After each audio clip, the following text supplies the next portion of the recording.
PPF एवं सुकन्या समृद्धि निवेशकों पाई खुशी खबर। जदि आपण पीपीएफ किंबा सुकन्या समृद्धि योजना रे निवेश करिसेंती तेबे सरकार मात्र 2 दिन मध्य से सुध हार संपर्क में घोषणा करने को जाउछंती। एठर सुध हार संपर्क में कौन आशा रही आसतु आज आम जाना सरकार ए विषय में कौन घोषणा करने को जाउछंती। तेणु वीडियो को आरंभ करने पूर्व आपण समस्त को अनुरोध जो मैंने एपर्यंत आम चैनल को सब्सक्राइब करना आपण मैंने एबे ही आम चैनल को सब्सक्राइब कर दिंतु। आ एई वीडियो को बहुत मात्रा लाइक शेयर कमेंट करूँ। तेज चलतु डेरी न करके आज वीडियो को आरंभ करवा। अर्थ मंत्रालय यही सुध हार गुड़ी को त्रैमासिक आधार में समीक्षा करे। पूर्व त्रैमासिक जानुआरी रु मार्च 2026 रे सरकार कौन क्षुद्र संचय योजना रे सुध हार में कौन परिवर्तन कर निवेशक माने एबे 31 मार्च रे हेबाकु थिबा घोषणा को उत्साह सहित अपेक्षा करिसेंती। यह पूर्व बड़ प्रश्न रही सुध हार वृद्धि पाइब ह्रास पाइब ना अपरिवर्तित रहिब। क्षुद्र संचय योजना पाई सुध हार सुकन्या समृद्धि योजना SSY 8.2% सार्वजनिक भविष्य निधि पांठि PPF 7.1%, जातीय संचय प्रमाणपत्र NSC 7.7%, किसान विकास पत्र KVP 7.5%, 115 मासरे परिपक्वता। मासिक आय योजना 7.4%, 3 वर्ष पोस्ट ऑफिस समय जमा 7.1%, पोस्ट ऑफिस संचय खाता 4%। सरकार प्रति 3 मासर क्षुद्र संचय योजना SSS पाई सुध हार समीक्षा करती।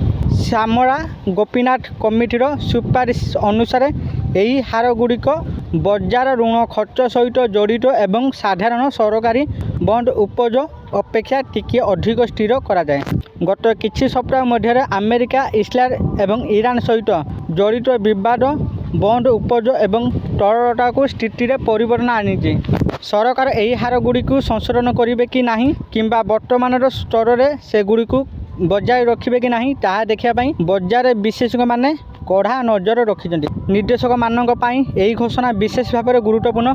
निरापद सरकारी ग्यारंटी युक्त संचय उपकरण गुड़िक मध्य क्षुद्र संचय योजना सबुठारु पसंदर विकल्प हो रही। विपद एड़ाइबाकू चाहूथिबा व्यक्ति मानक मध्य एगुड़िक विशेष भाव में लोकप्रिय PPF पब्लिक प्रोविडेंट फंड एवं सुकन्या समृद्धि योजना हेउची टिकस संचय एवं दीर्घकालीन निवेश उद्देश्य पसंदर योजना। यही समय NSC जातीय संचय प्रमाणपत्र एवं मासिक आय योजना नियमित आय प्रभाव खोजुवा व्यक्ति मानक वर्धित भाव में आकर्षित करुच्ची। जदि एप्रिल रु जून त्रैमासिक पाई सुध हार संशोधन करा जाए तेबे नूतन निवेश द्वारा सृष्टि होइथिबा रिटर्न उपर एहार सीधासलख प्रभाव पड़िबो। यह परिवर्तनशील भाव में नूतन आर्थिक वर्ष व्यक्ति मानक द्वारा निया जाइथिबा निवेश निष्पत्ति को प्रभावित करिबो। वर्धित बजार अस्थिरता मध्य अनेक लोक एही योजना गुड़िक आड़ को मुहाइंचन्ति। फलस्वरूप लक्ष लक्ष मध्यवित्त एवं क्षुद्र स्तर में निवेशकों पाई यही घोषणा अत्यंत गुरुत्वपूर्ण। आशा करछि आपण मानकु आजिर एई भिडियोटी निश्चित भाव में भल लागिथिबा आ आपण माने भिडियो देखि सब किछि बुझि जाइथिबे। यदि आपण मानकु एई भिडियोटी भल लागिथाय दया करी एई भिडियो को बहुत मात्रा लाइक शेयर और कमेंट करंतु। आ जो माने एपर्यंत आम चैनल को सब्सक्राइब करनांती आपण मानकु अनुरोध आपण माने एबे ही आम चैनल को सब्सक्राइब करंतु। आज पई एतिके पुणी देखाबा आउ एक नुआ भिडियो रे। सेते पर्यंत मु दीपू आपण मानक विदाय नउची रहुची। धन्यवाद।